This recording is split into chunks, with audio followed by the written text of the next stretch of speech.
সকলকে জয় যিশু। সকলকে স্বাগত এবং ধন্যবাদ জানিয়ে প্রভুর বাক্য নিয়ে চলে আসলাম আরও একটা সুন্দর দিনে। প্রত্যেকটা দিনের মতন আজকের আরও একটা সময় পেয়েছি।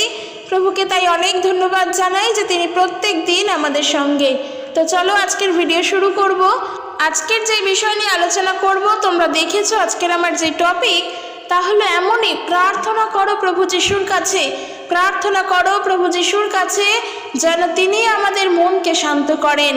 আমরা বলেছি যে যিশু বাবার কাছে প্রার্থনা করো, তিনি যেন আমাদের মনকে শান্ত রাখেন, আমাদের এই অস্থির মনকে যেন তিনি ধীর স্থির করেন। এই প্রার্থনা তোমরা করো। কেন আমি এই কথা বললাম, তার কারণ মানুষ বড়ই অস্থির, মানুষের মন বড়ই চঞ্চল, এবং তার সেই চঞ্চলতা, তার সেই অস্থিরতা বিভিন্ন কারণের জন্য, কোনো একটি বিশেষ কারণের জন্য শুধু তা নয়। কারণ আমরা মানুষ যখন এই পৃথিবীতে জন্মগ্রহণ করেছি, আমরা মানুষ হয়ে যখন এই পৃথিবীতে এসেছি, তখন আমাদের উপরে অবশ্যই কিছু দায়িত্ব, কিছু বোঝা, কিছু জিনিস থাকে যা আমাদের পালন করতে হয়। সেটা তুমি ছেলে বলো কিংবা মেয়ে বলো, উভয়ের ক্ষেত্রেই আমাদের উভয়কেই কিছু না কিছু দায়িত্ব পালন করতেই হয়। আর যখন এই দায়িত্ব পালনের ভার আমাদের উপর আসে, তখন বিভিন্ন দিক থেকে সেই দায়িত্ব মাথায় নিয়ে আমরা নানানভাবে অস্থিরতার মধ্য দিয়ে চলি, আমরা নানানভাবে দুশ্চিন্তার মধ্য দিয়ে চলি। আমাদের মন তখন অশান্ত হয়ে ওঠে, সেই সমুদ্রের মতো যে সমুদ্রে ঝড় উঠলে চারিদিকে শুধুমাত্র জলরাশি ছাড়া আর কিচ্ছু দেখা যায় না।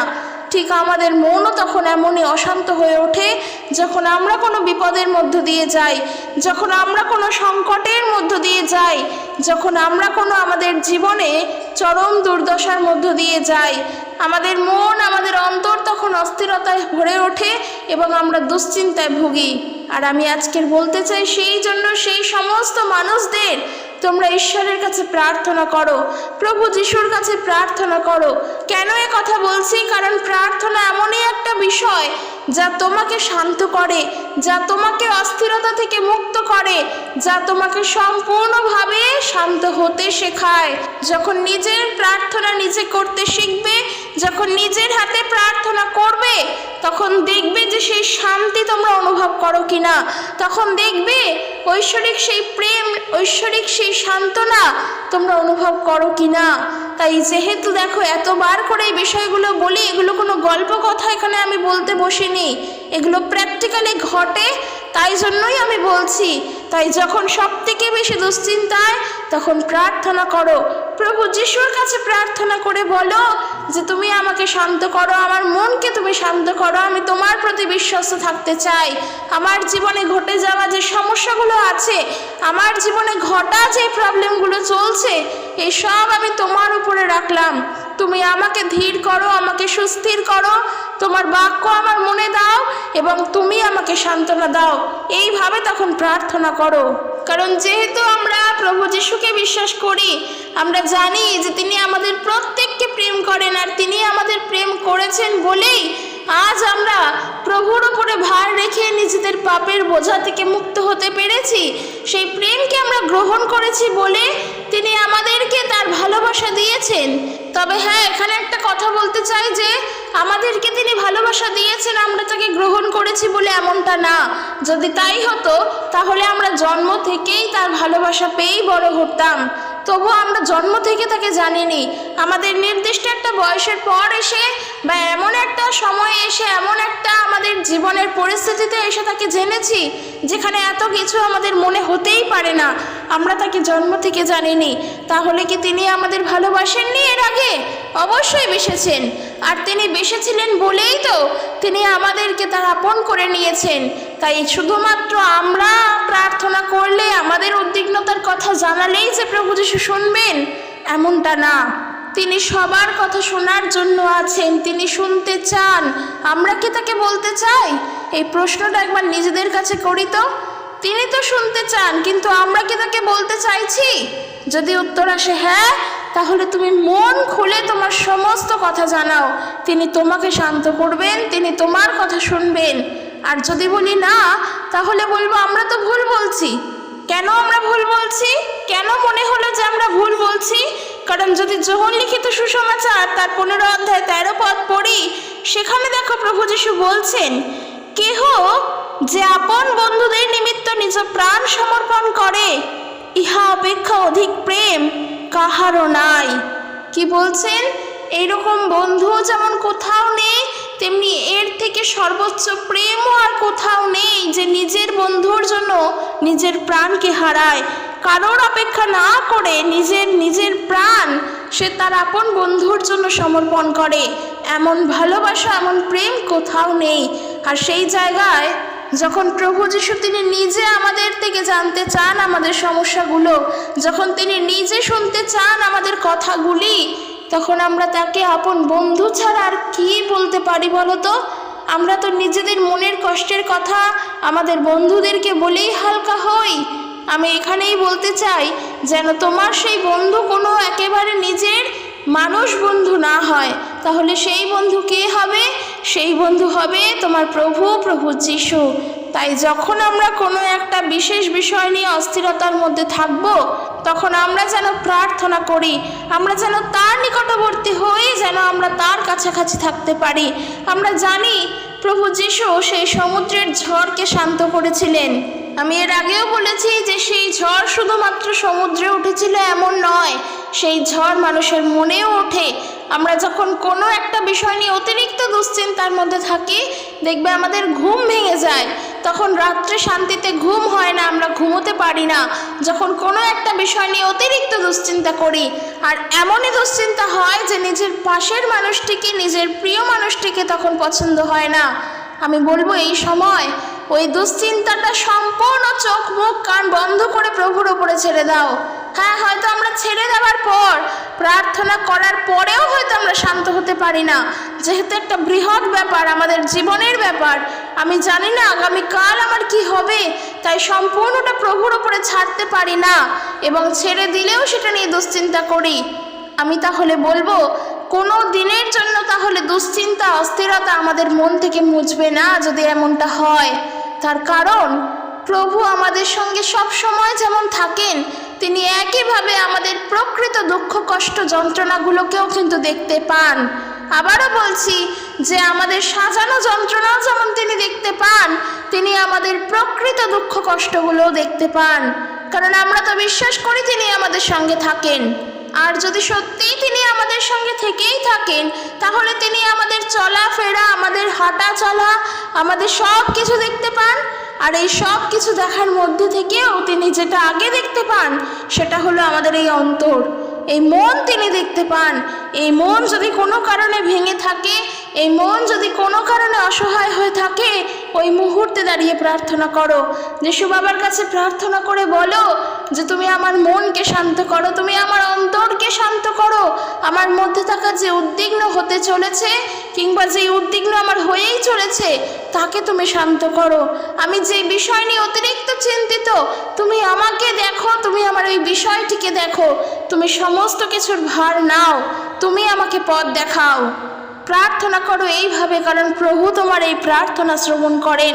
প্রভু দেখতে পান যে সত্যিই তোমার মধ্যে সেই দুঃখ আছে, সেই যন্ত্রণা আছে, যেখান থেকে তুমি বেরোতে চাইছো, যেখান থেকে তুমি বেরিয়ে আসতে চাইছো। তোমার এমন পরিস্থিতি পড়ে গিয়েছে যে তুমি জানো না কি হবে, তবুও মানুষের সঙ্গে হাসি মুখে চলছো।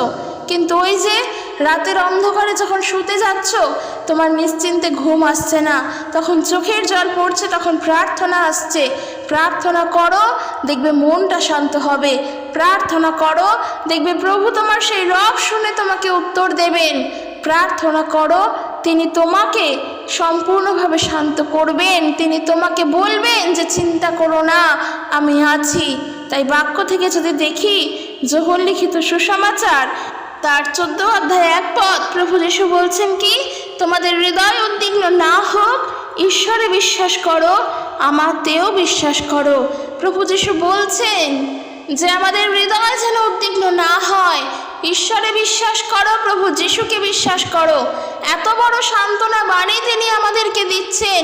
তিনি আমাদের বলেননি যে তোমরা উদ্বিগ্নতার সঙ্গে আমার কাছে আসো, আমি তোমাদের শান্ত করব না, বরং বলছেন হৃদয় যেন উদ্বিগ্ন না হয়, ঈশ্বরেতে বিশ্বাস করো এবং আমাতে বিশ্বাস করো। প্রভু যিশু এই কথা বলছেন।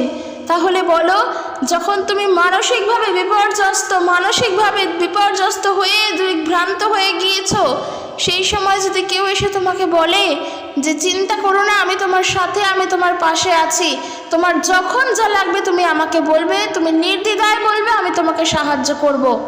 এই যদি মানসিক শান্তি কারোর কাছে পেয়ে যায়, তখন কি সত্যি মনে হয় যে আর অন্য কিছু করি? তখন তো এটাই মনে হয় যে ওই মানুষটিকে ধরেই আমি তাহলে দাঁড়াতে পারবো। আমি যদি লতানো গাছ হই, ওই মানুষটি এই বিপদের দিনে আমার শক্ত খুঁটি হবে, আমি তাহলে তাকে ধরে দাঁড়াতে পারবো। সত্যি এমন মানুষ পাওয়াও বড় মুশকিল।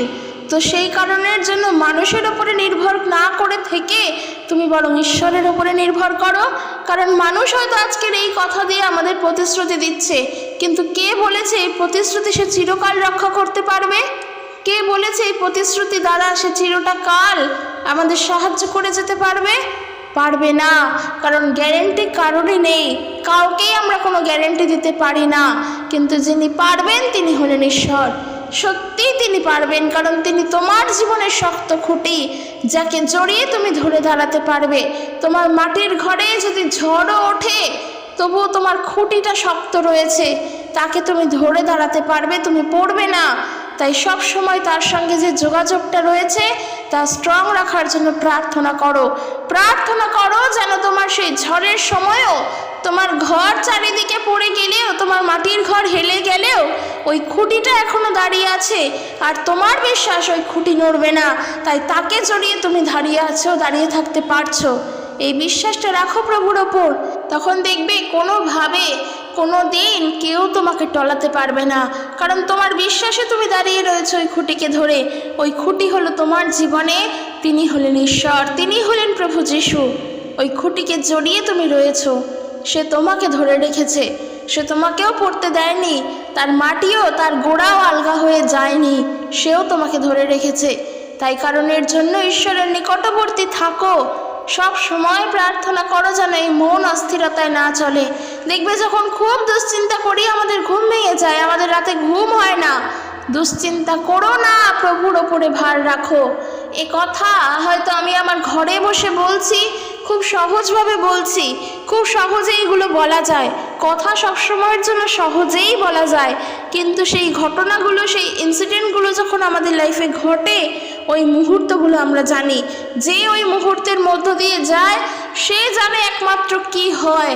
আজকের আমার কাছেও যদি আমার অর্থ না থাকে, কে বলেছে আমি কি অস্থিরতায় ভুগবো না?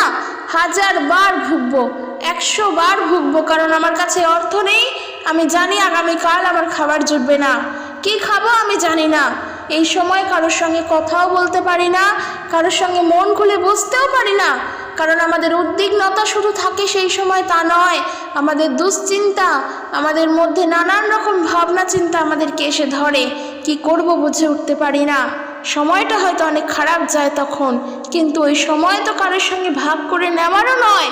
কিন্তু একজন আছেন যিনি তোমার ওই সময়টাকে নিতে চান, তিনি হলেন প্রভু যিশু। তিনি তোমাকে দেখতে পাচ্ছেন, তিনি তোমার কথা শুনতে পাচ্ছেন, তোমার দুঃখ কষ্ট সমস্তটাই তার জানার মধ্যে, সমস্তটাই তিনি জানেন। তার চোখের বাইরে কোনো ঘটনাই ঘটছে না। তাই যখন তুমি তাকে বিশ্বাস করছো, তার উপরে ভার রাখো, তার কাছে প্রার্থনা করে বলো আমার মনকে তুমি শান্ত করো। যদি আমরা দেখি ফিলিপিও তার 4 অধ্যায়, যদি আমরা 5 পদ থেকে পড়ি, সেখানে দেখো বলছে, প্রভু নিকটবর্তী, কোনো বিষয় ভাবিত হইও না, কিন্তু সর্ববিষয়ে প্রার্থনা ও বিনতি দ্বারা ধন্যবাদ সহকারে তোমাদের যাচনা সকল ঈশ্বরকে জ্ঞাত করো। তাহাতে সমস্ত চিন্তার অতীত যে ঈশ্বরের শান্তি, তাহা তোমাদের হৃদয় ও মন খ্রিস্ট যিশুতে রক্ষা করিবে। কি বলছে? কোনো বিষয় ভাবিত হইও না, তার কারণ প্রভু নিকটবর্তী। দেখো আমরা জানি প্রভু যিশুর জন্মের আগে তার নাম যে ইম্মানুয়েল রাখা যাইবে, সে কথা কিন্তু ভবিষ্যৎবাণী করা হয়ে গিয়েছিল। এই যে যিশুর নাম হবে ইম্মানুয়েল, এই কথা কিন্তু তার জন্মের আগে থেকেই ঠিক করা। আর আমরা এটা জানি যে ইম্মানুয়েল শব্দের অর্থ কি? ইম্মানুয়েল শব্দের অর্থ কি? আমাদের সহিত ঈশ্বর। আর আজকের আমরা ফিলিপিও তার 4 অধ্যায় 5 পদ যখন পড়ি, সেখানে বলছে কি? প্রভু নিকটবর্তী। তিনি আমাদের নিকটবর্তী, অর্থাৎ তিনি আমাদের সঙ্গে, তিনি আমাদের সাথে সাথে, তিনি আমাদের কাছে, তিনি আমাদের থেকে অনেক দূরে নন। তাই যখন প্রভু নিকটবর্তী, তখন কি বলছে? প্রভুর ওপরেই নির্ভর করো, সর্ববিষয়ে প্রার্থনার দ্বারা ঈশ্বরকে জ্ঞাত করো, ধন্যবাদ সহকারে ঈশ্বরকে জানাও, কিন্তু চিন্তা করো না, সেই চিন্তার ভার নিজের কাঁধে নিয়ে নিও না। কারণ যখন আমরা ঈশ্বরকে জানাবো, যখন আমরা ঈশ্বরকে জ্ঞাত করব, তখন কি হবে? তাহাতে সমস্ত চিন্তার অতীত যে ঈশ্বরের শান্তি, অর্থাৎ এই যে ঈশ্বরের শান্তি, ঈশ্বরের যে প্রেম, তা মানুষের চিন্তার কল্পনাতেও আসে না। আমরা কি চিন্তা করি, ঈশ্বর বিষয়ে কি ভাবি, আমরা যা ভাবি তা এই বিশ্ব ব্রহ্মাণ্ডের মধ্যে এক টুকরো বালুর কণার মতন। কারণ ঈশ্বর যে কি তা আমাদের কোনো কালের ভাবনায় আসবে না। ঠিক এই ক্ষুদ্র অংশটুকু নিয়ে আমরা ভাবি, এর থেকে আর বেশি ভাবতেই পারি না। তাই এই এত ভাবনার অতীত ঈশ্বরের শান্তি, তা যে কি সেই অনুভব যে করেছে সে জানে ঈশ্বরের শান্তি কি। তো সেই ঈশ্বরের শান্তিকে অনুভব করার জন্য ঈশ্বরের কাছে প্রার্থনা করতে হবে, তার শান্তিকে পাওয়ার জন্য তার কাছে জানাতে হবে যেন তিনি দেন। কারণ তার অনুমতি ছাড়া আমরা কিছু গ্রহণ করতে পারি না, তার অনুমতি ছাড়া আমরা কোনো কার্য করতে পারি না। তাই তার শান্তি আমাদের দরকার, তার জন্য তার কাছে প্রার্থনা করো। বলছে তাহাতে সমস্ত চিন্তার অতীত যে ঈশ্বরের শান্তি, তাহা তোমাদের হৃদয় ও মন খ্রিস্ট যিশুতে রক্ষা করিবে। শুধুমাত্র হৃদয় রক্ষা করবে তা না, এই মন এবং এই হৃদয় দুটোই খ্রিস্ট যিশুতে রক্ষা পাইবে। কারণ এই মন আর হৃদয় এক জিনিস নয়। মানুষ মন দ্বারা সমস্ত কাল্পনিক চিন্তা করে, আর এই হৃদয় দ্বারা সে ঈশ্বরের আরাধনা করে। আর এই দুইকেই রক্ষা করবেন প্রভু যিশু যখন আমরা তার কাছে প্রার্থনা করব। আমাদের অস্থিরতার সময়ও তার চিন্তা করব। আমরা অস্থির থাকলে তাকে বলবো যে আমাদের স্থির করো, এই মনকে ধীর স্থির করো, তোমার চরণতলে নিয়ে আসো, তুমি সাহায্য করো। ইফেসীয় পুস্তক তার 6 অধ্যায় 18 পদ কি বলে? ইফেসীয় পুস্তক তার 6 অধ্যায় 18 পদ বলছে, সর্ববিধ প্রার্থনা ও বিনতি সহকারে সর্বসময় আত্মাতে প্রার্থনা করো। কি বলছে এখানে? বলছে এটাই সর্ববিধ প্রার্থনা ও বিনতি সহকারে সর্বসময় আত্মাতে প্রার্থনা করো। সর্ববিষয়ে প্রার্থনা এবং বিনতি সহকারে, সর্ববিষয়। একজন মানুষের জীবনে বেঁচে থাকতে গেলে যা যা বিষয় তার জীবনে ঘটে, সেই সর্ববিষয়ে আমাদের প্রার্থনা করতে বলছে। আর সেই সর্ববিষয়ে প্রার্থনা করতে গেলে আমরা কিভাবে করব? বিনতি সহকারে করব, হাম্বেল হয়ে করব, নত হয়ে করব, নম্র হয়ে করব। কারণ যাকে বলছি সে আমার জীবনে কার্য করবেন, তিনি হলেন ঈশ্বর। তার কি ইচ্ছা আমার জন্য আমি জানি না, সে আমাকে নিয়ে কী ভাবেন আমি সেটাও জানি না। কারণ আমি নিজে কোনো পবিত্র মানুষ নই, আমি অন্যায়কারী পাপী মানুষ। তবুও তিনি আমাকে ভালোবাসেন, আর যেহেতু তিনি আমাকে ভালোবাসেন তাই সেই কারণের জন্য তার কাছে প্রার্থনা করব একটা সাহস নিয়ে। আর কেন নম্র থাকব? কারণ আমরা পাপী। সেই নম্রতার মধ্য দিয়ে প্রভু আমাদের পাপকেও ক্ষমা করবেন যখন আমরা আমাদের ভুলের জন্য অনুতপ্ত থাকব। তো সেই কারণের জন্য ঠিক এত কিছু মনে রেখে তোমার চিন্তার যে বিষয় তা প্রভুকে জানাও। আমরা যদি দেখি বাইবেল থেকে আরও একটা পদ, যোহন লিখিত সুসমাচার তার 14 অধ্যায় 18 পদে প্রভু যিশু কি বলছেন? আমি তোমাদিগকে অনাথ রাখিয়া যাইব না, আমি তোমাদের নিকট আসিতেছি। কেন তিনি এ কথা বললেন যে তিনি আমাদেরকে, তার শিষ্যদেরকে অনাথ রেখে যাননি? কারণ একজন সহায়কারী আত্মাকে তিনি আমাদের জন্য দিয়ে গিয়েছেন। আর তিনি বলছেন যে তাহাকে জগৎ জানে না, তাহাকে জগৎ দেখেনি, তোমরা তাহাকে জানো, কারণ তিনি তোমাদের নিকটে অবস্থিতি করেন ও তোমাদের অন্তরে থাকিবেন। কোথায় থাকিবেন? আত্মা আমাদের কোথায় থাকিবেন? আমাদের অন্তরে থাকিবেন। আর এই আত্মা কার আত্মা? এই আত্মা প্রভুর আত্মা, যিনি আমাদের অন্তরে থেকে সব সময় আমাদের গাইড করবেন। যখন আমাদের কাছে সেই পবিত্র আত্মা আছে যাকে প্রভু যিশু দিয়ে গিয়েছেন, আর যেই পবিত্র আত্মা এতই পবিত্র, সে সরল, সে নিষ্পাপ, যার মধ্যে কোনো খুঁত নেই, সেই নিষ্পাপ আত্মা দ্বারা যেন আমরা চালিত হই, সেই প্রার্থনা করো। তাই যদি রাস্তা খুঁজতে হয়, যদি রাস্তা হারিয়ে ফেলো, সেই আত্মা তোমাকে পথ দেখিয়ে দেবেন, সেই আত্মা তোমাকে রাস্তা দেখিয়ে দেবেন। তাই প্রার্থনা করো তার কাছে যেন তিনি তোমাকে সত্যের পথে পরিচালনা করেন। তোমার উদ্বিগ্নতার সময়, তোমার অস্থিরতার সময়ও যেন তিনি তোমাকে সেই সত্যের নিকটবর্তী পৌঁছে দেয়, যেন কোনোভাবে আমরা ভুল পথের পথিক না হয়ে যাই, কারোর দ্বারা ওই সময় যেন প্ররোচনায় না পড়ে যাই। কারণ যখন অস্থিরতা বেশি থাকে না, দিয়াবলের কার্য তখন আমাদের জীবনে হয়। ঠিক এমন সময় কোনো না কোনো মানুষের দ্বারা হয়তো দিয়াবল কোনো রিস্ক বা কোনো ঝুঁকি বা কোনো অন্যায় আমাদের জীবনে নিয়ে আসে, আর তখন মনে হয় ওটাই আমার জন্য সব থেকে ভালো, তাকেই আমি গ্রহণ করব। এইভাবে আমরা ফাঁদে পড়ে যাই। আমাদের অস্থিরতার সময়, আমাদের দুশ্চিন্তার সময় আমরা এইভাবে ফাঁদে পড়ে যাই। কিন্তু সব সময় মনে রেখো, মাথা ঠান্ডা রেখো। দুশ্চিন্তায় ঘুম ভেঙে যায়, কিন্তু আমি বলবো প্রার্থনা করে মনকে শান্ত করো। সব ভার প্রভুর ওপরে ছেড়ে নিশ্চিন্ত হবার চেষ্টা করো। কারণ যখন আমরা অনেক চিন্তা করি, তখন আমাদের মন যেমন অস্থির থাকে, তখন আমরা নিশ্চিন্ত হতে পারি না। তখন আমরা প্রার্থনা করার পরেও ওই বিষয়গুলোকে নিয়ে চিন্তা করি। কারণ তুমি যে প্রার্থনা করেছো আর তার ফলে যে তোমার ভয় কাটবে, সেই বিশ্বাসটা হারিয়ে ফেলছো। দিয়াবল চাইছে না যেন এই বিশ্বাসটা করো যে তোমার ওই প্রার্থনার দ্বারাই তোমার ভয় কেটে যাবে। আর যেহেতু ও চাইছে না, সেই কারণের জন্য ও কী করছে, ও তখন তোমার মনকে নিয়ে খেলা করার জন্য তোমার মধ্যে থাকা যে দুশ্চিন্তাগুলো, সেই চিন্তাগুলোর দিকেই তোমার মনোনিবেশ ঘটাচ্ছে, আর যার জন্য তুমি সেই দিকেই মন দিচ্ছ। কিন্তু আবারও বলছি, প্রার্থনা করো, প্রভুর কাছে প্রার্থনা করো, প্রভু ঈশ্বরের কাছে প্রার্থনা করো। কারণ ঈশ্বরের কাছে প্রার্থনা মানেই যিশুর কাছে প্রার্থনা। কারণ ঈশ্বরের কাছে ওই প্রার্থনা প্রভু যিশুই পৌঁছে দিচ্ছেন। তাই পথ দেখাতে তাকে বলো, তিনি তোমার মাথার উপরে আছেন, তিনি তোমাকে রাস্তা বার করে দেবেন। কিন্তু চিন্তা করো না, সত্যি বলছি, চিন্তা করো না। একটু বিশ্বাস সহকারে, গভীর বিশ্বাস সহকারে তাকে বিশ্বাস করে দেখো তিনি তোমার জীবনে কিছু করেন কি না। সত্যিকারের বলছি, রাতে ঘুম আসছে না, চোখের জলের সহিত প্রার্থনা করো। কারণ তিনি তো আমাদের বাবা, তিনি কখনোই চান না তার সন্তান কাঁদুক। তাই তিনি আমাদের চোখের জল দেখতে পান, তিনি আমাদের চোখের জলের দাম দেন, তিনি আমাদের প্রার্থনা শোনেন। শুধু সরল মনে তার কাছে এসে প্রার্থনা করো, সব ভার তার ওপর রেখে দাও।